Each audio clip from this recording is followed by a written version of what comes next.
ang. Jadi cuma dua huruf ini saja yang bunyinya ang, qaf dan kaf.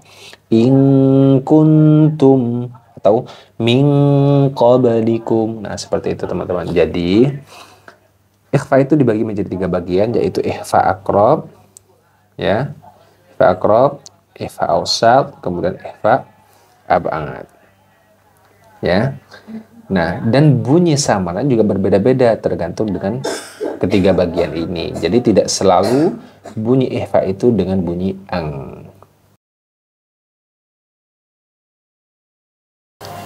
Assalamualaikum warahmatullahi ta'ala wabarakatuh. Kembali lagi di El-Ghifari Channel. Kali ini kita akan membahas tentang hukum bacaan ikhfa hakiki, di mana hukum bacaan ini yang paling sering kita salah paham atau salah memahaminya. Maksudnya seperti apa? Nah, keseringan dari kita itu memahami ikhfa itu dibaca samar, dan samarnya selalu ke bunyi ang, ya kan? Ini paling kemungkinan teman-teman juga merasakan hal ini gitu. Jadi selalu ke bunyi ang.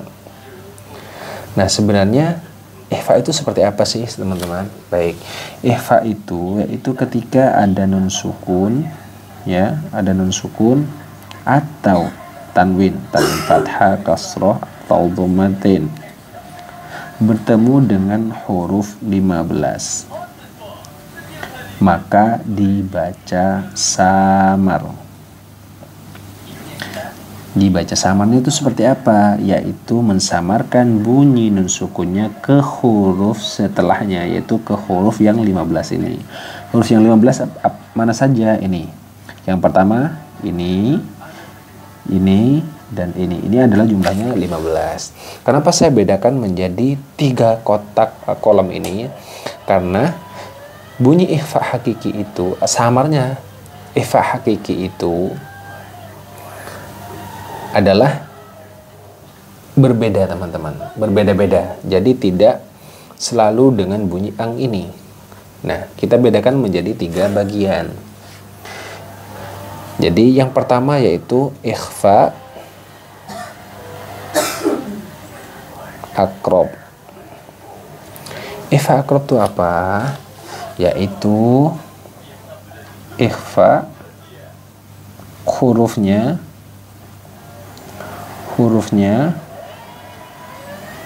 paling dekat dengan nun, makhrajnya nun. Nah, bagaimana cara membunyikannya? Yaitu cenderung lebih jelas bunyi, ya, nun sukunnya. Maksudnya seperti apa? Nah, kalau ketiga huruf ini cenderung lebih jelas bunyi nun sukunnya, jadi tidak terlalu samar ketika ketemu dengan 3 huruf ini, ta, qa, dal, ya. Antum, jadi bunyi nun sukunnya itu cenderung lebih jelas. Kemudian yang kedua yaitu ikhfa awsat. Ikhfa awsat itu yaitu ikhfa yang pertengahan, letaknya di tengah-tengah antara qaf kaf ini dan ta to dal. Nah, bagaimana cara mempraktekkannya? Yaitu ini cenderung udah lebih jelas, cenderung samar, benar-benar samar ke makhraj huruf sesudahnya. Nah, dalam ayat ini termasuk dalam kategori ikhfa awsat karena bertemu dengan huruf shin. Jadi bagaimana cara membunyikannya? Yaitu wa minsya. Nah, seperti itu, ya. Jadi wa minsya. Jadi ketika mendengungkan bunyi nun sukunnya itu disamarkan juga ke huruf, ke makhrajnya sin. Makhrajnya sin itu bagian terletak pada sisi lidah dengan langit atas. Nah, ini merupakan dari makhrajnya sin. Jadi nun sukunnya itu disamarkan ke makhrajnya sin. Udah siap-siap. Wa min sya. Nah, seperti itu teman-teman. Kemudian yang terakhir yaitu ikhfa abad. Ikhfa abad itu yaitu letaknya yang paling jauh dari makhrajnya nun ya. Paling jauh dari makhrajnya nun. Nah, bagaimana cara membunyikannya? Nah, ini teman-teman yang paling sering kita pakai, yaitu nun sukunnya